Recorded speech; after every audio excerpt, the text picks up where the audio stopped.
HD television is on the air.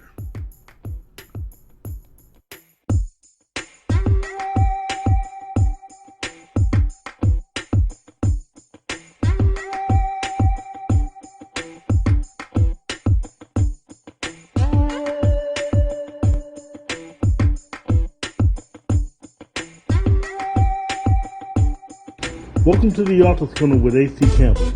Join us as we take a tour around the literary industry with interviews and features within and throughout the industry. And now, the show.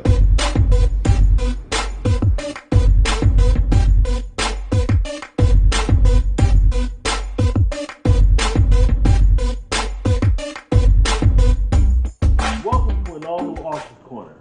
Today we got two very powerhouse authors, actually part two of one with Nyree Antionette, as well as part one of a great interview with Nyree Banks, both talking about their projects, their business ventures, everything, and we're going to be coming up on both of them here shortly.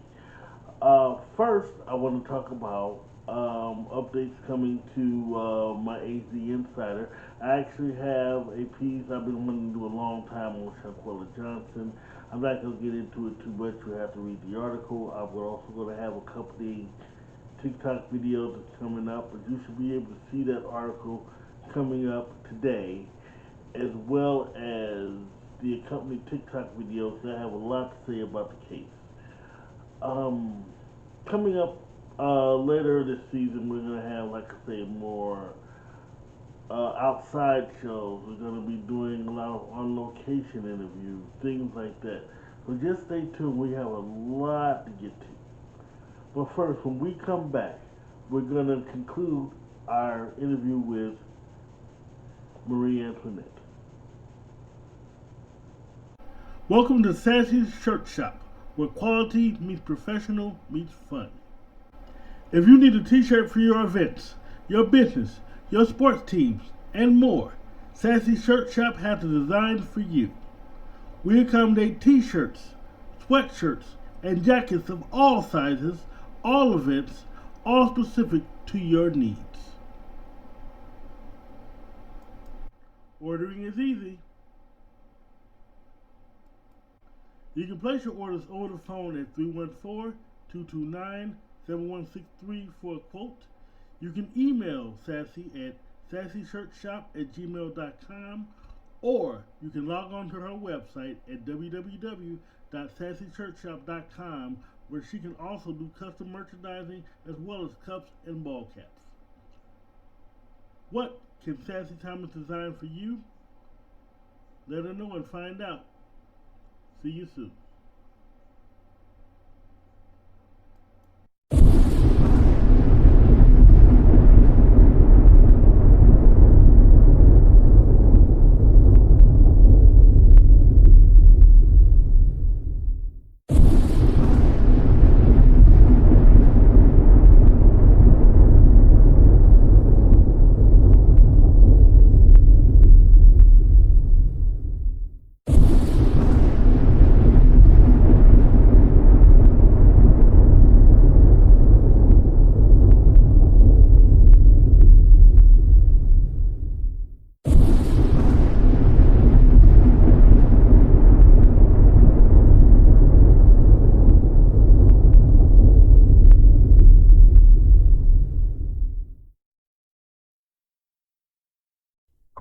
Can I ask you a personal question real quick? Sure. How long does it normally take for you to write a book? It depends on where it's coming from with me. Okay. A Girl Named Job, my first one, it probably took me 2 years to write it. I probably started it in 2005. I keep saying 20. 2005. I probably started it in 2005. And then published it in 2007, and then did it underneath my own imprint in 2009. So I would say basically 2 years. My mother passed April 8th, 2015. And I released the book in her memory on her birthday, May 21st, 2015. Little over a month. It depends on where it's coming. It depends on where it's coming from. It depends on where it's coming from. Yeah, that's beautiful. That's beautiful. Because I'm sorry to keep repeating everything, but That's fine. It to me, I guess it's a matter of, like you say, how you feel when you're writing a book. Because some things like that, and what's going on at the time. So, and yeah, the subject matter definitely has to, sometimes I could lay down and I say, okay, I need to take a break. I need to rest, this, that, and the third. And it just won't let me. I'm going to get up. I'm going to write. Nope, I can't. I won't. I won't. I just have to get it out. And yeah, so it depends on the subject. It depends on the subject matter. Definitely the subject matter. yeah, that's beautiful. That's beautiful. So, so my next thing, I want to transition a little bit. Now, how did you get though? I mean, you have all your books. You're a successful author. Now you also do the clothing. You also do motivational clothing. Yeah, how did you get into that? Honestly, I saw so many beautiful designs and fashions coming from my hometown, the town, Trenton, New Jersey.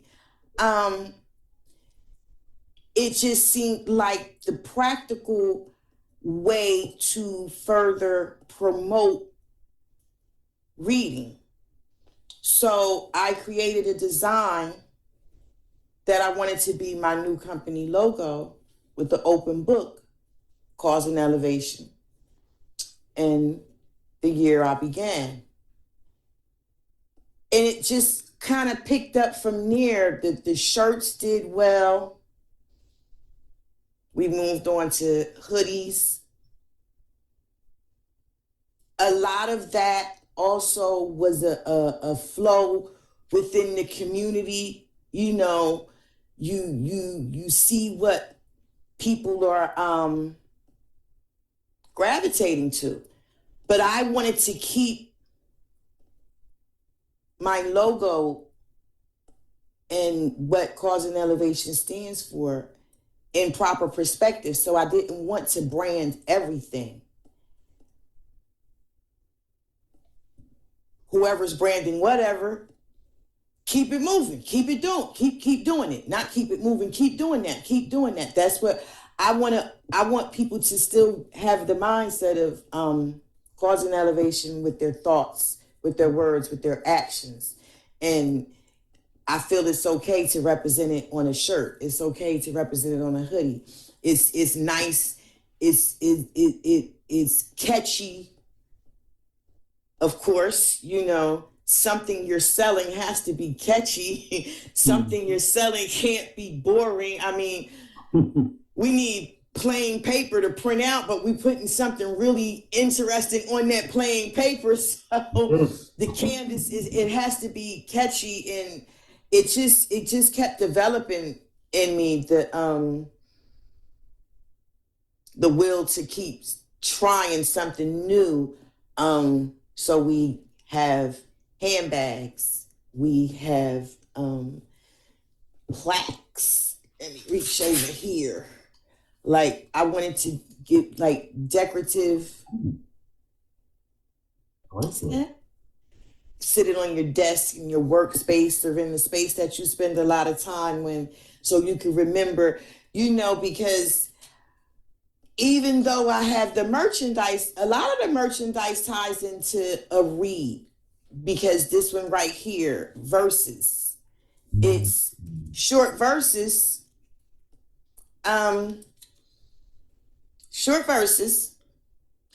just reminding us to declutter what doesn't serve us anymore. Just upgrade your mindset, elevate your mindset. If it doesn't, so that decor was inspired by that read. Again, the shirts, the hoodies, the jogger sets, the all of that inspired just by what I wanted to expand with as far as my designs, and also what people will gravitate to bring them, to keep them in the mindset of like, you know, I gotta get one of them books. Like you pick up your shirt, you like, I gotta get one of them books. You pick up your bag. Books too? I mean, oh my God, yeah, exactly. Certainly. Mm-hmm. Right. So many people are, you know, I run into so many people that I've known for years, and they'll say to me, have you written another book? And I'm just like, yeah. Let me give you my card. Here you go. You punch it in on your phone right there. There you go. That's me. All me. Yeah, okay. There you go. Holla at me. Because I don't have time to stand there and tell you that, yes, I have 10 books and I'm doing this and I'm doing that. Because I take it to heart. I'm causing elevation. I'm trying to. I'm causing elevation. You know, I'm keeping that in the minds of people to, you know, pick up that book. Even in the thank you cards, it's a note. Causing elevation is a mindset to, you know, promote the awareness of causing elevation with everything you say and do. You know, if you're not aiming to cause elevation, then what are you doing? Right. So my next question is, do you have another book coming out? I have 10 pieces out, 10 works out right now. So what I'm doing is I've just revised and re-released A Girl Named Job in September of this year, and it is doing well as it was before. And now I am currently revising Signs of Endurance. Mm-hmm. And Signs of Endurance is a collection of short stories. It's short stories about 5 different individuals who don't know each other from Adam, never met one another. But when you get through the end of the read, you'll see that what they all had to conquer was enduring storms in order to get to their goal. They were either going to let their storms take them under, or they were going to conquer the storms to get to their goal. And sometimes their storms weren't of their own doing, which 9 times out of 10, 50% of the times we can say, I didn't have nothing to do it right. But life looking at you like, so who you? Poke you again. What you mean you ain't did nothing? Leading up to, how can we get to know you? How can we buy your books? What can we do to, you know, buy your clothing, your, you know, motivate? Where can we get to know you, period? Anybody can find my books and the limited attire that I supply, because I do emphasize that when I do some things, it's just limited. T-shirts will always be available. Hoodies will always be available. Books will always. They are the heart of my business. CausingElevation.com. When you see it on the clothing, just add a .com. When you see me posted on social media, just add a .com. I actually have it, my business card, as the cover photo on my Facebook page and on my I Am Causing Elevation business page on Facebook. CausingElevation.com. It's causing, spelled with the Z. I know 9 times out of 10, when anyone goes to type that into their phone or other electronic device, their spell check is going to put an S there. And I have had to ask individuals, because proper representation matters, to change that S to a Z. When they post something, you know, in support of me publicly, they probably do put the Z there. But the S comes up because it's not a repetitious thing that they do. Like in my phone, it just automatically knows, look, we got it here, lady. We got it. We got the causing with the Z. We got it at the Gmail. We got it at the .com. Just select which one you want. We're going to insert it for you Right, because I do it so often. So it's causing CAUZING elevation at gmail.com for emails and causingelevation.com on the web. Email part, that could come out. That just, you could, it's a contact button on the website if people have questions. And it just goes straight to my email. But yeah, even sometime this weekend, I decided that I was going to take an excerpt from each of my titles and put next to the books on the website so people can get a little bit more insight on them. So you'll have the synopsis and you'll have an excerpt from inside of the book, PDF format or JPEG format, of course. But it's almost as if in this time, in this era, reading is almost like reading is fundamental. We see how fundamental reading is when we see so many people who can't use words in proper content, even online. They don't know how to, I'm not just talking about our youth, I'm talking about, those of us who are somewhere in our 30s and a little bit above, who have children, who have teenage children at least, and maybe even some grandchildren. They've adapted to this new acronym system, which, no, you're an adult. You should know how to spell certain things, period. You should know how to use proper context, period. And you should encourage reading, period. Yeah, that part. We live in a world where no one wants to read, or we don't want to read anything of substance.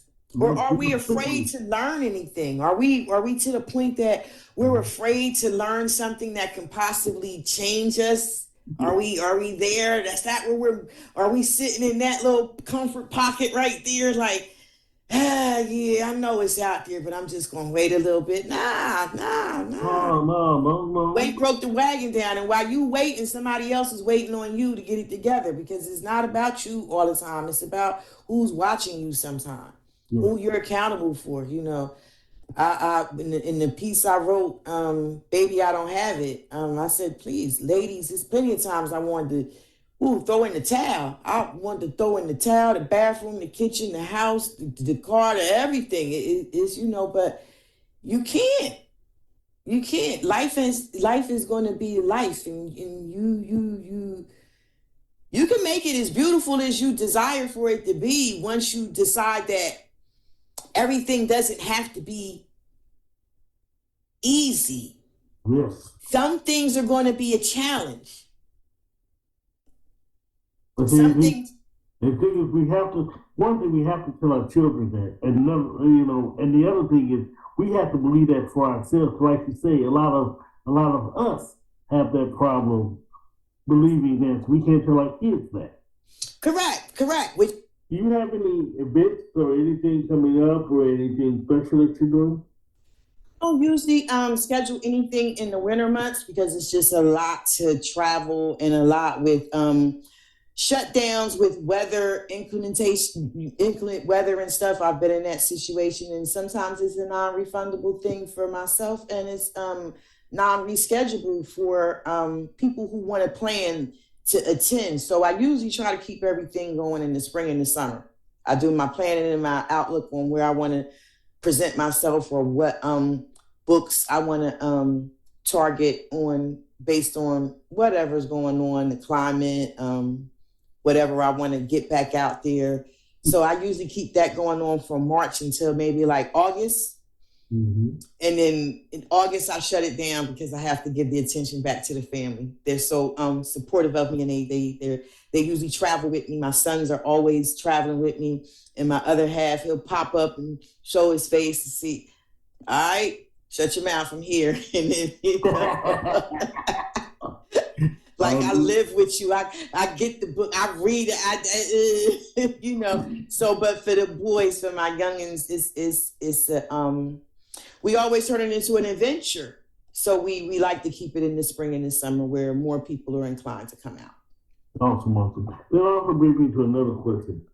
I love the family support. How does the, you know, and I love, I actually see it online, but I want you to explain the family support. I see a lot of it. Whew. It wouldn't be what people see today if it wasn't for them. You know, they are my constant encouragement. My oldest has given me all of my ideas for every last one of my book covers. Him being an architect, I always go to him for critiquing because he is not afraid to say, no, I don't like that. Change that. Do this, do that. Or you got it. Don't touch it. Leave it alone. So is my other half with this last one with the revisions. They have been key to where I am now. My middle son, that one that makes me focus on, this is why you have to keep cause and elevation, because that's the one that's acts just like you used to act. Whew. He has actually come up with almost every last one of the designs and the revised designs for all of the branding for the clothes and for pocketbooks, the pins, the cups, the socks, everything. And he also is my price manager because they see the behind the scenes of the hours that I put in, the cups of coffee I run through, the meals I skip, the outside, the enjoying something outside so I can meet a deadline that I've set for them. They get to see all of that where others don't. So my middle one does not want me to undervalue my time put into any of my work. So everything that I do, I have to run it past him for a price. And sometimes I've had to haggle with him, and then he's like, you're doing it again. You're doing it again. He's like, because knowing you're going to discount somebody that's always been faithful to you anyhow. And he's absolutely right. So I allow him to do that. And I'm going to turn this camera 1 second real quick to this right here. This is a picture that my 12-year-old, who's 12 years old now, drew for me about when he was 6 years old.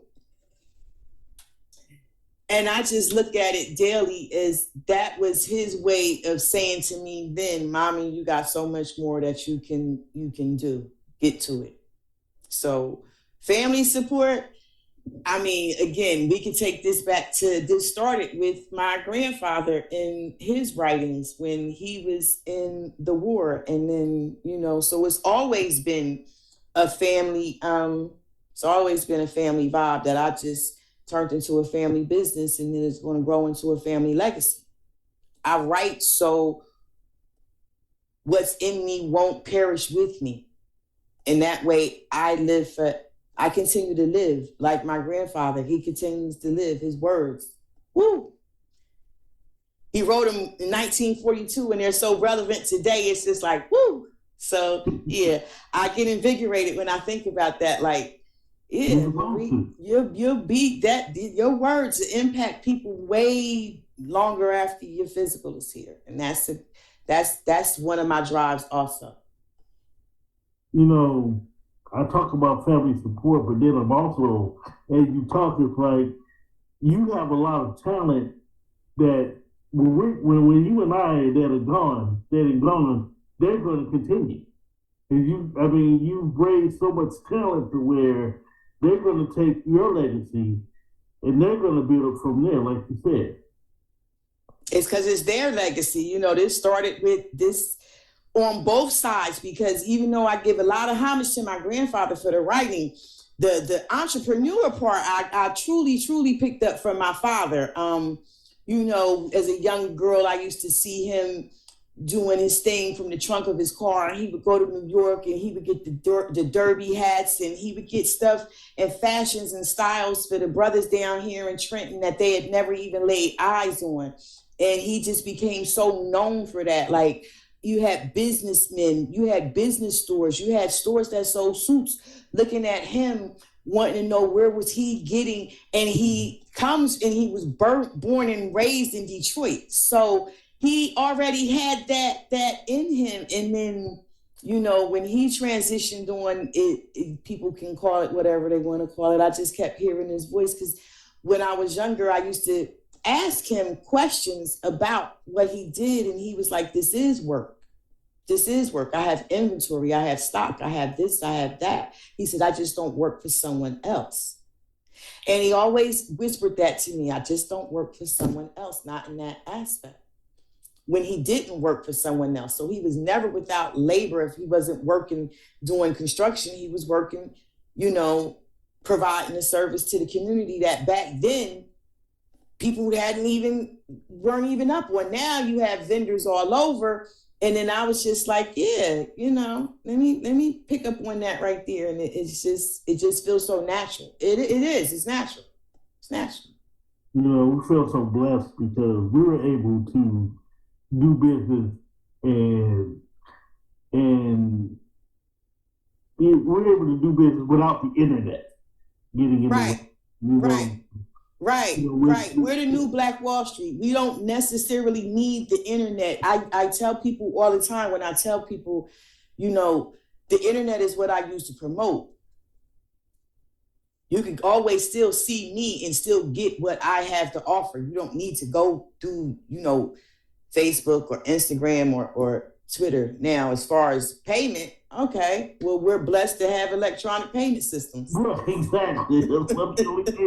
So we don't have to drive miles or have people get money orders and wait for all of that right there, because that's a hassle. That's a hassle. So the pro of the internet is that we have this mechanism, this machine, this technology, rather, not machine. We have this technology that can help aid us in our endeavors to where we can use it, and we do use it to get exposure to who we are and what we do. So it does have its benefits for those who use it with the right intent. Yeah, I love that. I've actually had a good time. The last question I have for you, and we probably been doing this the whole time, but I always give my authors the final word. They can give shout outs and give words of wisdom, but whatever you want to say, the floor is yours.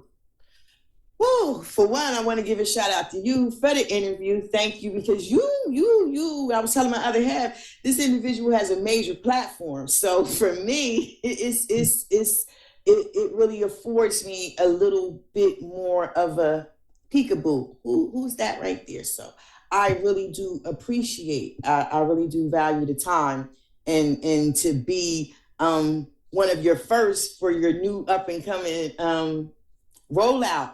Yeah, thank you. That's my first major shout out. What I would like to end with is, again, just to remind all who see this, or anyone who knows of Marie Antionette or have heard Marie Antionette, because that rings bells and people say, is that your real name? Causing elevation is a mindset.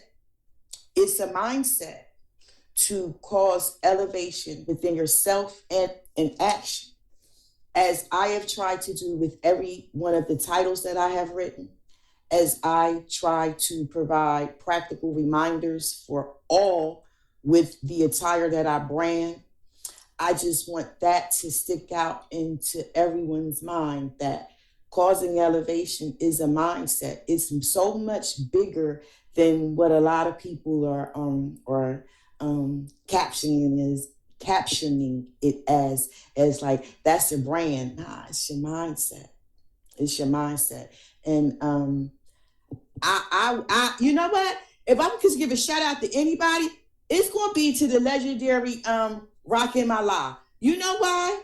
Because when I was 17 years old, living in my family home on Spring Street, we used to sit there and listen to the radio at 9 o'clock when they did all of our favorite songs, and we would be ready with our tape cassettes so we can tape them, because that was our That was our way of making mixtapes. We didn't have CDs back then. We didn't have Spotify. We didn't have any of that. And he was always one of my favorite MCs, not rappers, MCs. And I would sit and just listen to his words. And when he said, constant elevation cause expansion, I write my rhymes while I cool in my mansion. That was, to me, almost like a revelation biblical verse to my grandma. That stuck in me. And that was like a seed planted in me at that early age where I started, where my behavior and my mindset started to change and expand. So when I got to the point of wanting to create my own business, that was just causing elevation. Yeah, I'm constant. He was constant. I'm causing elevation. So yeah, shout out to the GOD, Rakim Allah, for sparking growth in people nationwide across the world. You have no idea what type of an influence you've been on people. You probably do, but I'm just going to let you add one to the books, Fergus. Add one to the books, yeah. And to everyone who's always supported me, and to everyone who continues to support me, much peace and love to you all, because again, sometimes I've been ready to throw in the towel, but then someone will come along and just tell me that they're reading my book and they can relate, and that it just helped them at a moment, and that just gives me all the life that I think I don't have back into me. So shout out to everybody who has supported me from all the years, and from, yeah, I can say from east to west. I've actually reached out there in Cali. So yeah, thank you.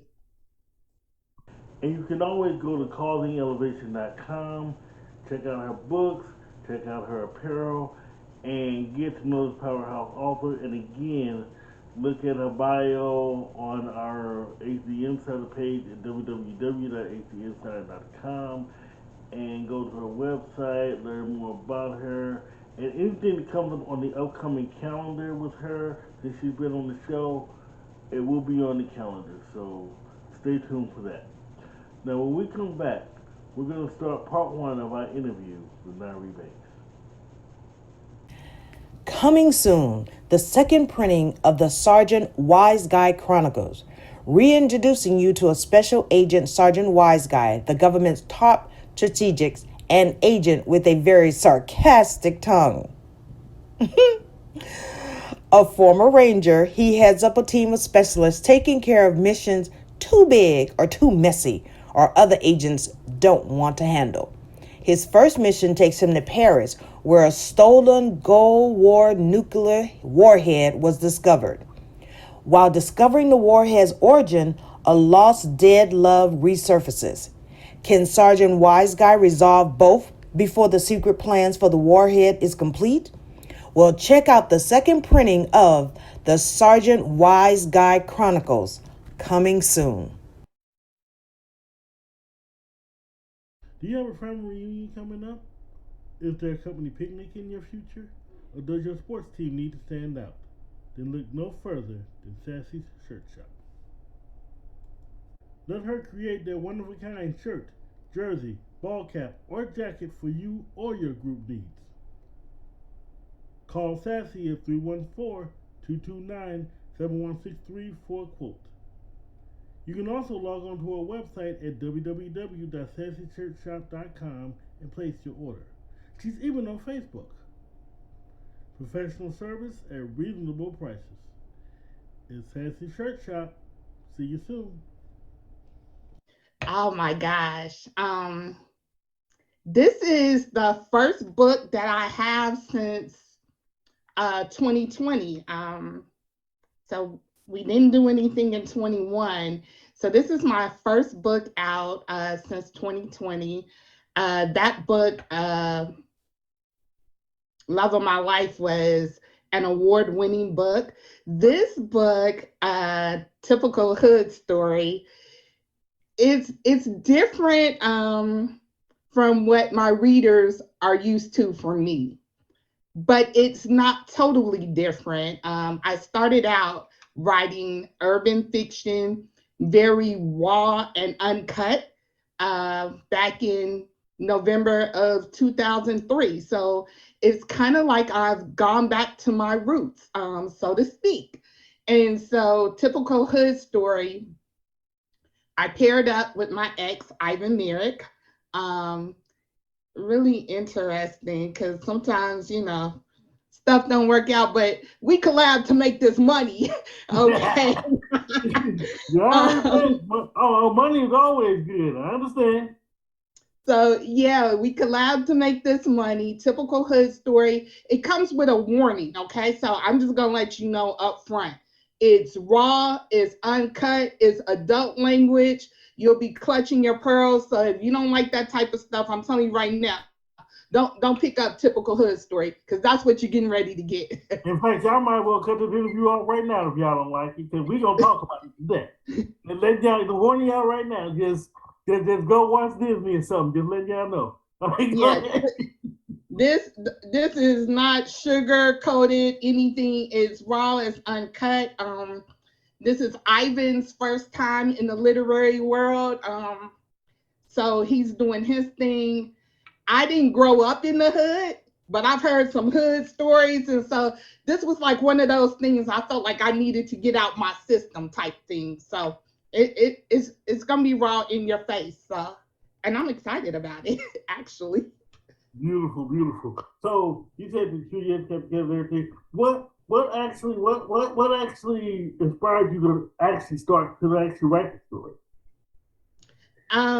From my point of view, what actually inspired me, and so I would have to go back for you guys.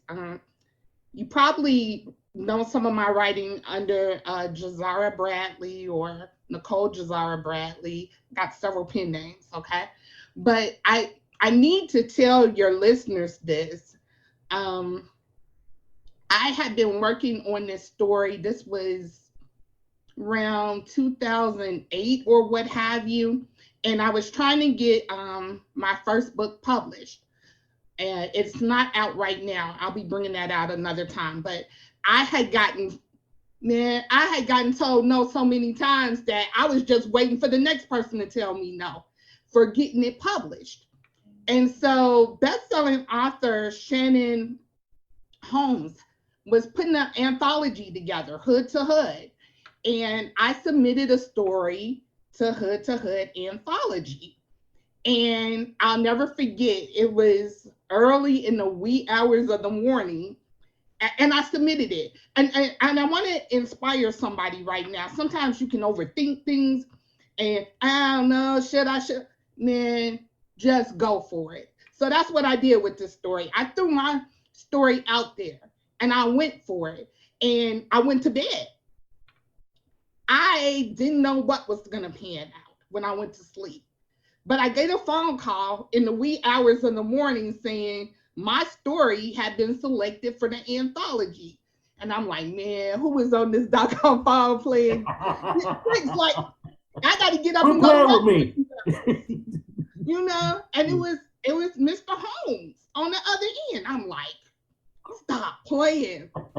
So this story that you will see, typical hood story, is that version of that story dusted off and put into this book with Ivan Merrick. So that's what inspired me to do this story.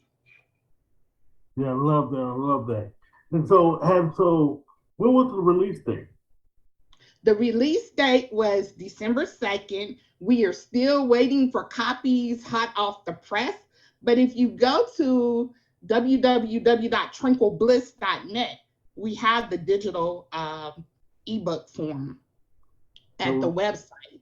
But I encourage you all to get the paperback when it's available on the website, because you're going to get one of my favorite kits, which is a massage candle, a strawberry massage candle. So that comes with the book. It's a package deal.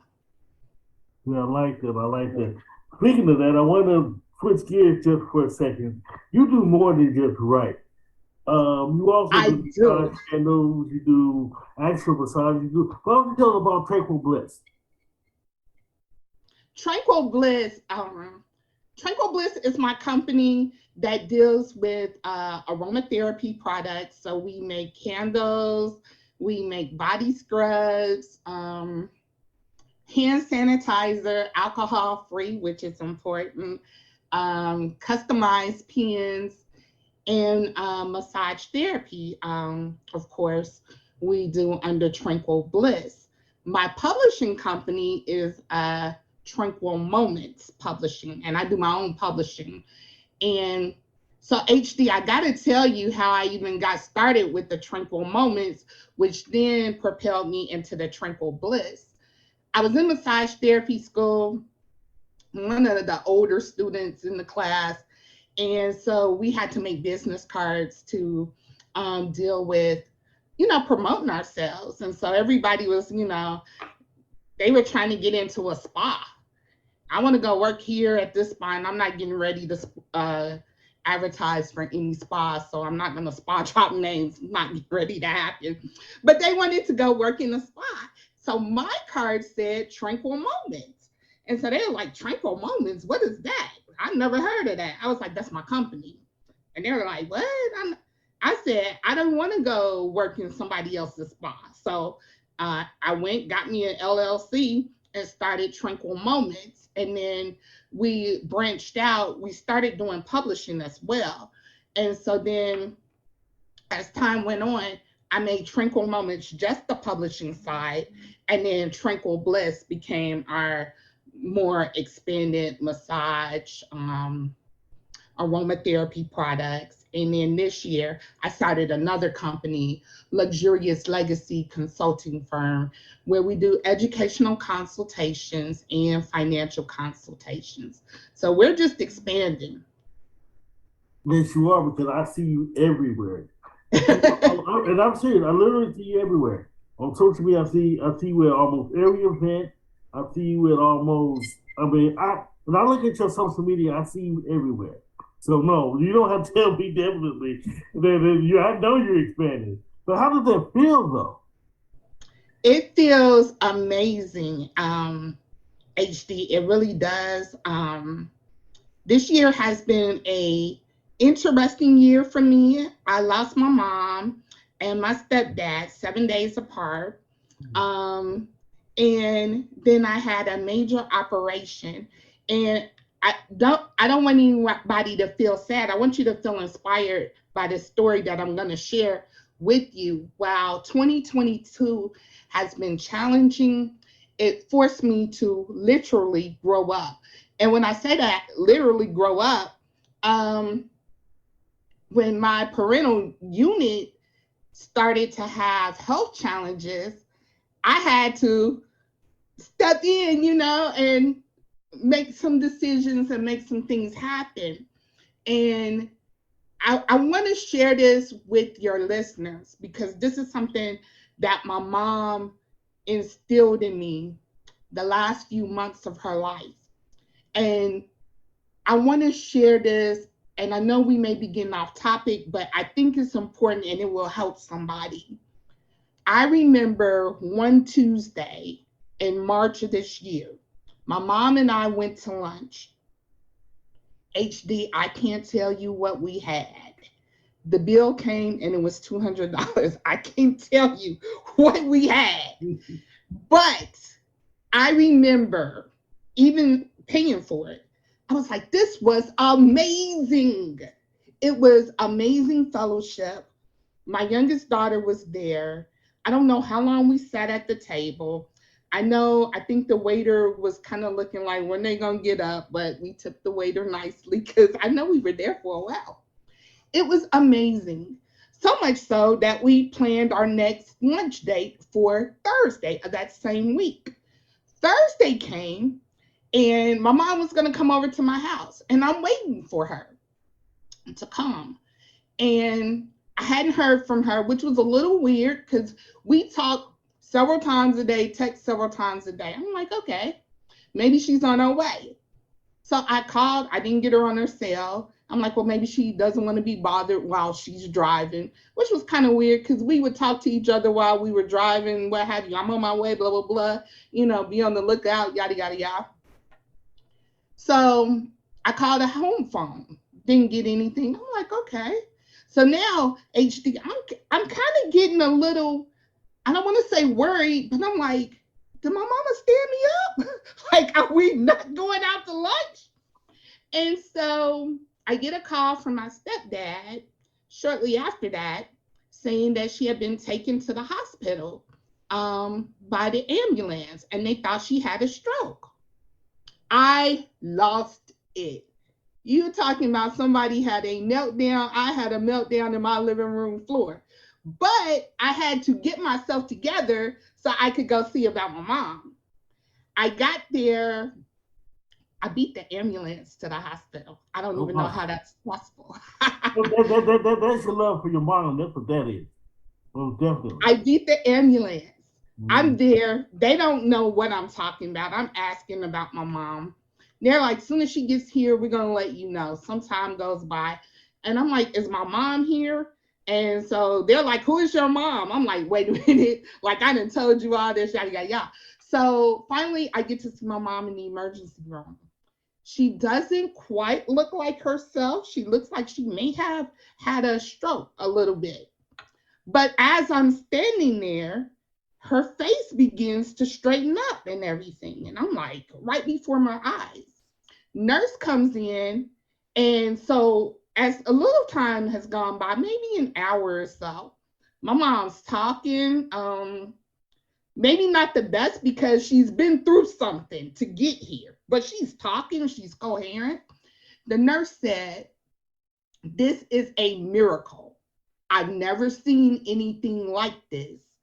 She told my mom, when you came in here, you couldn't use your left side. My mom threw her left hand up. She kicked her leg up in the air. My mom was 74 at the time. Like she was a young cheerleader. I was blown away. But I tell you this because 2 days before, you could have never told me that my mom would have ended up in that hospital, that she was ill or anything. So as she began to recover and get home, her health was challenged, but she was, up and about and everything. She would tell me every day, live life to your fullest. You don't know what could happen from one moment to another, because she remembered how we were out on that Tuesday. And she said she had no idea how her health changed. And she ended up in that hospital.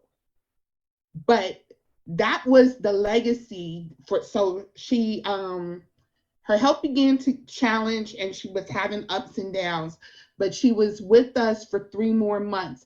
But every day for 3 months, when I talked to her several times a day, she said, live life to your fullest. Treat people how you want to be treated. Be kind to people and just enjoy life. And that's how I ended up with expanding to Luxurious Legacy Consulting Firm, because I felt that my mom left me a luxurious legacy with just telling me to live life to my fullest. And so what happened, HD, after she passed, I had some health challenges and had to get myself back together. And I began to think to myself, am I living life to the fullest? Am I utilizing all of my gifts? And so there were some things I had to walk away from that, and I will tell your listeners, I used to hear about people talk about get up and leave a job, because I had a 9-to-5 job. Get up and leave a job. And I'm like, man, that only happened for certain folks or whatever. I left my job on, I believe it was September 12th of this year. And I had no plan, but I had instructions from God this place was challenging me in ways that would make somebody sane begin to do some irrational things. And I was like, you know what? I got some money in the bank, but it's not to get myself out of jail or what have you. And so I walked away from a job and I employed myself. And it's been the best thing. I'm not retired because I have coworkers like, oh, it's so great that you can retire under the age of 50. I'm like, I'm not retired. I'm still working. Right. But I work for me on my terms. And I love it. It is the best piece that I've experienced in my life. I'm a healthy girl. So I'm going to tell you this, we ain't miss no meals over here. We eat good every day. We ain't missed not one meal or nothing or had to sacrifice. And so I say that, you know, if you have a gift, I believe everybody has a gift and a talent. Hey, sometimes you may have to tap into that, you know, and I'm not saying, you know, leave your employment is for everybody, but for me, God has empowered me with many gifts and talents, and I didn't have to be in a place where I was not treated well or not valued. I'll tell you what, you have a lot of people that value you. I mean a lot. Again, I have to point to your social media, and I'm like I say, you have a lot of fans. I'm one of them. So thank you. And I value you. You offer amazing things to authors and other people, and you think of other people, and you don't get that a lot in this world today. I appreciate that. Thank you very much. But it says, I guess what I'm looking at now is with this show, and I get to interview successful people all the time. I always feel that it's actually a pleasure for me to talk to you guys about what drives your success, and you're highly successful. And I love that. Thank you. And in fact, I'm about to embarrass you for a second here. A year ago, the daughter Halle Bradley and James Gordon and a whole bunch of people were part of a great movie called Christmas Time. Yes. And we had this big live event and everything. So are you guys planning on doing anything this year with that, or doing a sequel, or what's going on with that? We had talked about doing something else with Christmas Time, but we don't have anything quite in the works right now. I will say James Gordon put together a phenomenal film. Anybody that's familiar with that, it was myself, Halle, my daughter, and James. We sat down at a restaurant and we just started talking. It really almost started out just chit chat. We were talking about that Charlie Brown song, Christmas Time. And then we just started, this is wild, but this is my writing process and my daughter's process. And I dare say James's process too, where an idea just kind of starts and rolls. And I taught chemistry for a long time. And if you know anything about science and experiments, they always start off with a question. A lot of people don't know this. It's not people just going in, mixing up, doing some stuff. But there's this leading question. And it's always a what if question, or what would happen if. And so that's what we were doing at the table. Man, what if blah, blah, blah happened? What if we did this? What if we did that, right? And so the film took off and had Halle as Detective Eartha Halston. And she chose her character's name. And it's so amazing how things and people influence people. And I was very amazed that she chose the name Eartha. That was my grandmother's name, her great grandmother. And I mean, nobody, coached her on it and said, hey, this is what she came up with. But the experience of her being in the movie. She was 16 years old at the time. Being in the movie, being Hallie's a firecracker. She's not really a talker, but she's a firecracker and a doer. And it really pushed her out there. So now Hallie's doing short films and she wants to get into cinematography. She wants to write, but she's gonna beat my tail. Not literally, because I'm one of the mamas that don't play that. But she wants to do script writing for games and everything. And she's very artistic. And I always thought she would branch off and do something with art because, like, that's her jam. But she's into the writing. So she's got the artistic ability, the writing ability. And this girl is amazing. And I'm not just saying that because she's my daughter. Like, I'm a writer and an author, as you know.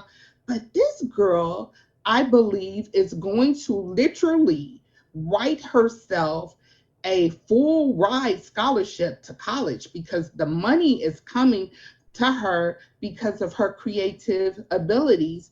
And so if there are parents listening and your student or your kid is into something and maybe that's not your jam or your thing or whatever, but it's your kid's thing, hey, let them do that thing. Because I always thought Hallie would go to school and be a doctor. That's what I was planning in her head since she was a little one. And she always used to say, Ma, I want to be a cooker. I want to be a cooker. What's a cooker? People who cook in the kitchen. So I'm like, oh, you want to be a chef, a cooker? Yeah. But she's cooking with this writing and these artistic abilities. And I'm actually wearing her shirt, class of 2023. We out.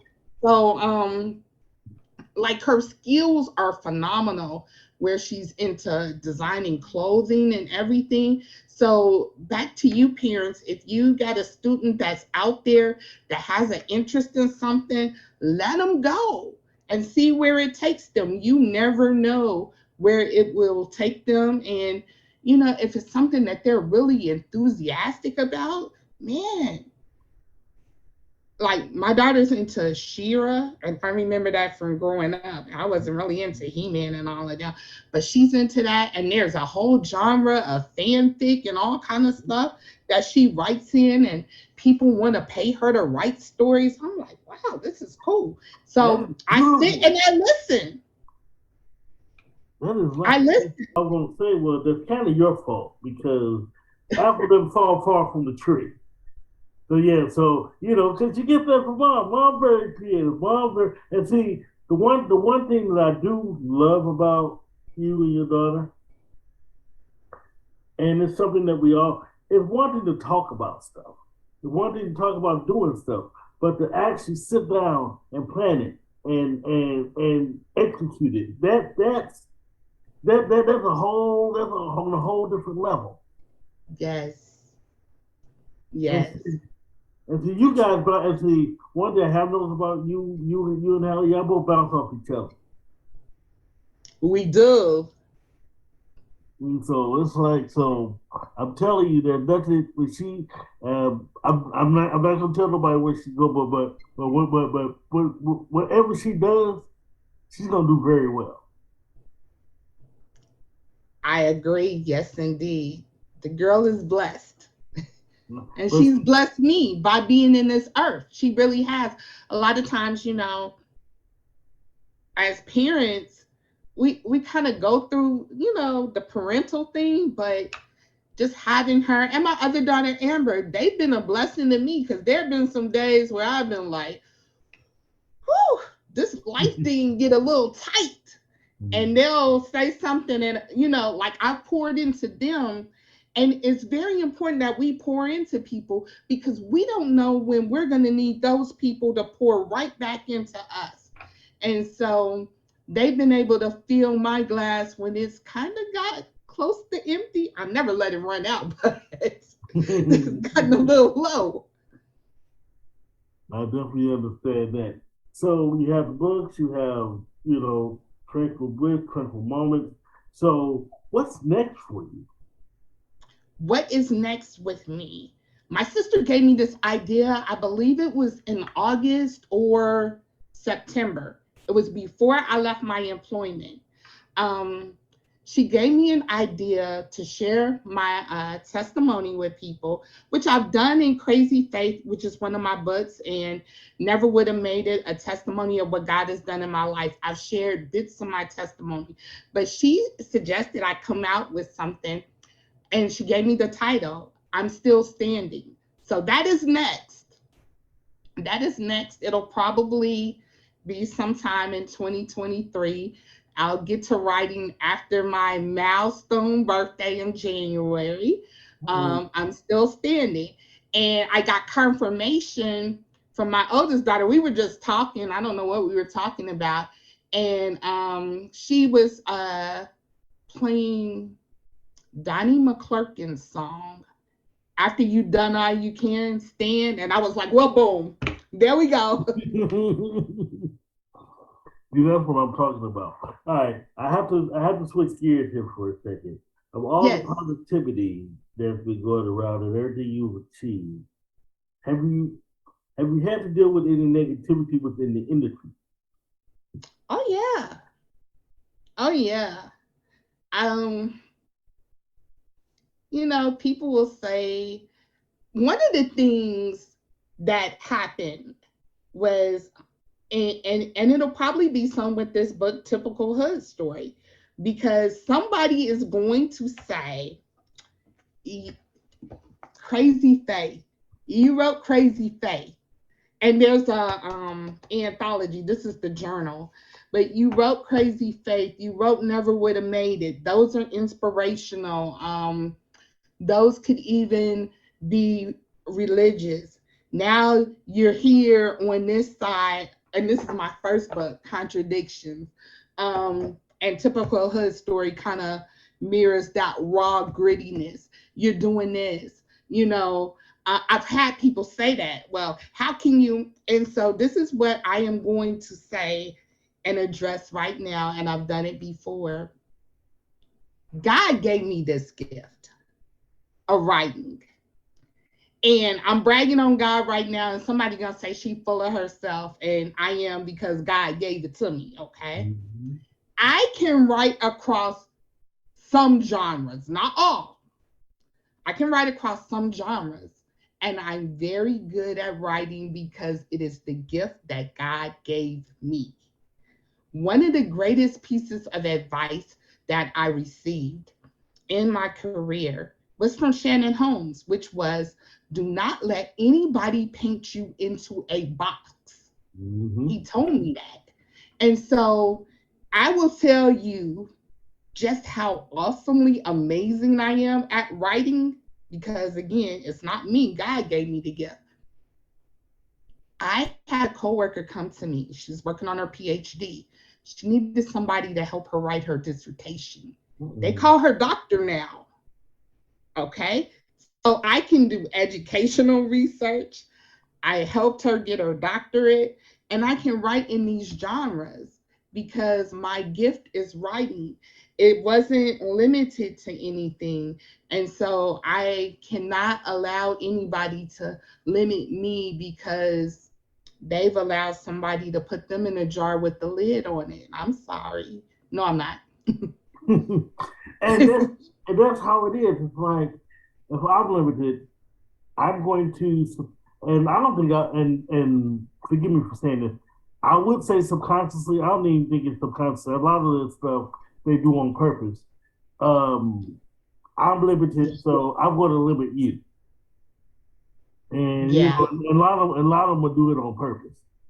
They will. Misery loves company. I'm miserable, so I'm going to make sure you're miserable too. Why are you doing that for you? It's not going to succeed. Then simply writing these hood books and blah blah blah, and yeah, ignore all that.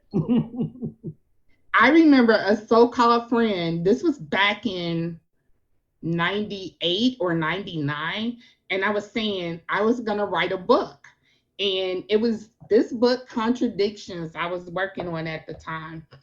And he said, oh, you'll never be able to do that. This was my friend. This wasn't an enemy or a stranger. Okay, this was my friend. Somebody that I not a boyfriend, so not that, but somebody that had been to my home. We had dinner together. We'd gone to movies together, chit chatted. I believe I sent him a gift for his wedding. I don't think I went to his wedding. But this was a friend who said that. And so I I have to laugh now, when I think about it, when he said you'll never be able to write a book. He was right. It wasn't just a book, it's been over 9+ books, and I've published for other people. Yeah, he was right. I'll never be able to write a book. Yeah. But don't you love that when they say you'll never be able to write a book or never be able to do this? Because they see, like you, that just makes me want to work hard. Like, okay. It did. So when people tell me, when they tell me no, you can't do it, it can't be done, that just makes me want to, let me see if I could finagle a way to make it happen. And that's one of my life mantras, make it happen. That's it. I'm so glad you love part one of the interview with Nyree Banks. We're not done yet. We're going to get to learn more about her, we're going to be talking about body image and bullying, and we're going to be talking about a whole lot. We got into a whole lot of things this interview. So stay tuned next week for part two, the conclusion of this interview with Nyree Banks. But when we come back, we're going to have HD's 2 cents.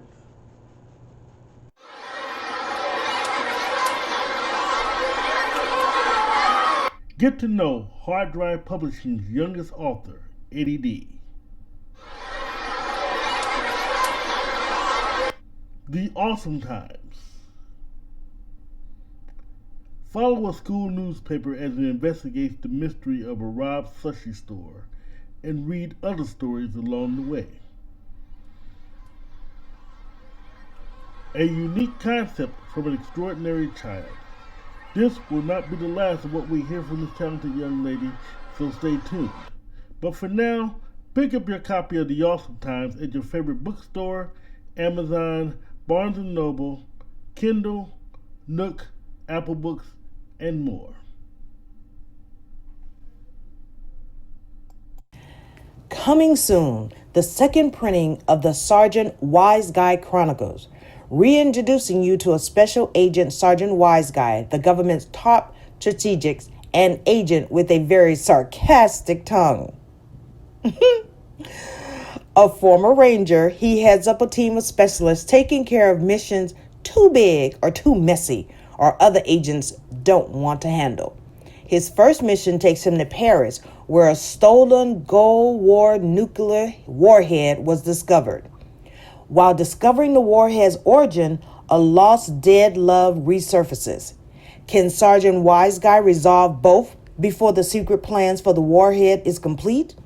Well, check out the second printing of the Sergeant Wise Guy Chronicles, coming soon. Welcome to AT's 2 cents, and I have a question. How many times have you started a book just to get in the middle of it and say, this is terrible, and throw it away? I'm sure a lot of us have. We wouldn't be writers or authors if we didn't. I do want to say something. I do want to give a very unpopular opinion, and this is a very unpopular opinion to me, but I do want to share it.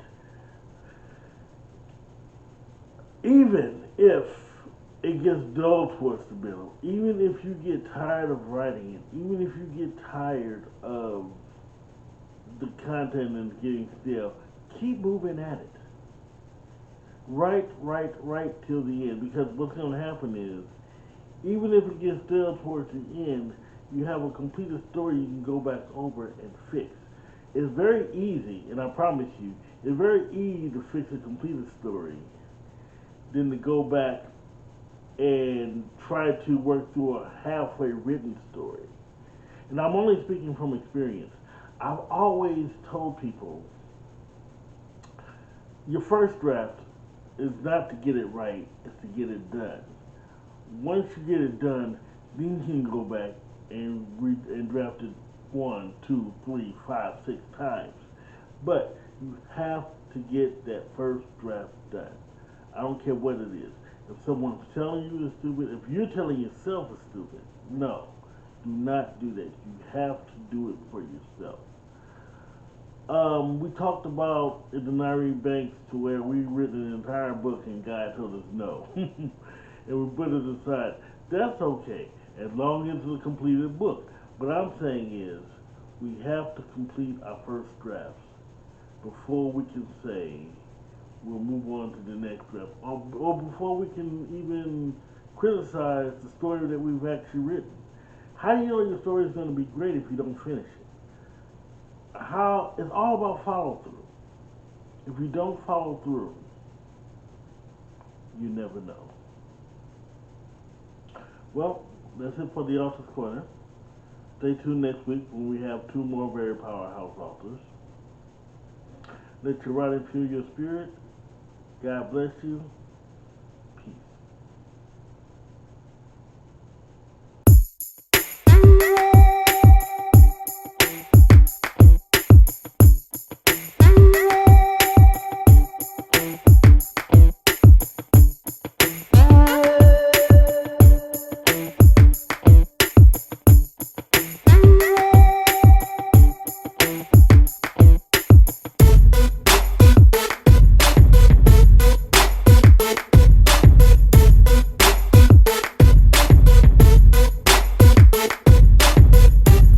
You're watching an HD television production.